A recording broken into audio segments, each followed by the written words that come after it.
Hey guys, it's been a minute, but I am so excited to be back here. For those of you that are new to me, I am Nicolia Williams, a personal development coach teaching busy women to conquer their chaos and reach their goals. So, as you can tell, I'm kind of in my lounge clothes. I was lounging around today, and I'm always looking for new and interesting facts or just reading about important people and the way that they were able to reach success. And I came across a really cool article. It was published about 2 years ago, but I had never heard of it. And it was the article from the CEO of Charles Schwab, like this huge financial institute. Well, he was sharing about his interview strategies and when he goes out to interview people. And so, one of the things that he does is he interviews people over breakfast. And prior to the person getting there, he goes to the restaurant a little early and he pays the staff to intentionally mess up his order. Not one time, not even two times, but multiple times. And the reason that he said he does that is because he wants to watch the interviewee's response as the food continues to keep coming back wrong. He wants to see how they're responding when life throws you all these curveballs. Well, the entire time he remains calm, but he likes to watch their reactions. And the reason why he said that this is so important is because life is always going to throw us curveballs. Life is always going to be up and down. It won't always be perfect. We can have the greatest plan in the world, but it doesn't mean that it's always going to come forward the way that we envision it to happen. And so he wants to watch the individual's response.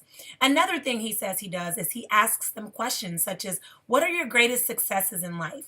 And he watches to look and see if they share success is all about them or if they are able to look at people around them. And that kind of gives him the idea about if the world, if they think the world revolves around them. Um, and then another question he asks is, what are your greatest failures? And he looks to see if people are mature enough and capable enough and have a great character enough to take responsibility for their failures, or if they're looking to be able to blame someone else for the failures that they've had in their lives. And the reason why I found this article so fascinating, not that I'm planning to go interview anybody or not that I'm this great financial guru that knows all the answers, but I think there's something to be said about what he's looking for. And I think overall, if I could just sum it up in one word, I think what the CEO is looking for is someone with positive character. Life is always going to be all over the place, right? People are always going to do something wrong or something we don't like. But what can we do to, one, maintain being calm, and two, respond in a way that shows that we can pick ourselves back up and handle it? Me as an entrepreneur especially learned about that because a lot of people have this common misconception that entrepreneurs are like out on the beach all the time and just having all this fun and they're always making money. But the world of entrepreneurship is all over the place. You can be, living lavish in your business one year and the next year totally make nothing. And it can even happen like that day to day or week to week, month to month. You can be all over the place. But one of the things that you want to be able to do is maintain a positive character to be able to respond in a way that you can learn and grow from and in a way that's not tearing you down. If things don't go your way in your business, you can't say, oh, well, this sucks, I'm going to throw it away, or I knew I should have never done it. Because then you're starting to speak that negative, giving yourself that negative energy that you're going to consume and accept as your reality. And that's not fair to you or to anyone else. And so I think that Charles Schwab, like I said, was really onto something, especially with this question about what successes are you most proud of in your life.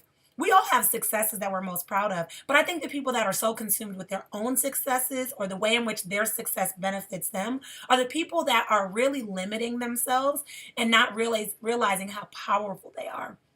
When I published my first book, sure, it was a success for me, but my ultimate goal was for it to be a success for other women, to be able to read that and learn something from it, gauge something from it, gain something from it, and apply it to their lives to change their life in the direction that they wanted to go.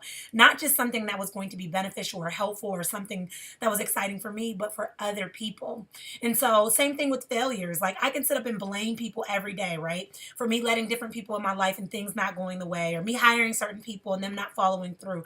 But ultimately, my goals are my goals. My life is my life. And I have to live with the decisions and the outcome of the decisions that I make. And I can't look to everyone else and try to blame them because then I'm never really growing and it's not expanding or growing the character of who Nicolia is. And so my question to you today is, what type of character do you have? When people look at you, or when people describe you, or when your name comes up in a conversation, what type of character do you have? And if you don't feel like you have certain character traits that you would like, what character traits can you work to develop? How can you work to develop the patience if your order is wrong? How can you work to develop the patience in your business when you're up and you're down and things aren't given or handed out correctly? How can you work to develop the patience that you need, or the resilience that you need to get over the hump or hurdles of failures that may come up? How can you look outside of yourself and be selfless enough to say, okay, I'm successful in this area, but how can I benefit and help and give back to other people? How can you be optimistic enough to say things went backwards? I took 2 steps forward and went 10 steps backwards, but I still have opportunities to go forward. That glass is still half full and not half empty. And so those are the questions that I want to pose to you tonight as you walk through this journey and try to become, not only, maybe some of you aren't entrepreneurs, but some of you are new in business, or some of you just want to be better individuals, right? Better moms, better wives, better girlfriends, better students, better employees, whatever it may be. How can you develop these character traits within your own life so that you're not under a test and responding that way, but that you're always responding that way, and that people can look to you as an example? All right, I'd love to hear the comments below, so please share. And as always, continue with clarity. Until next time, bye guys.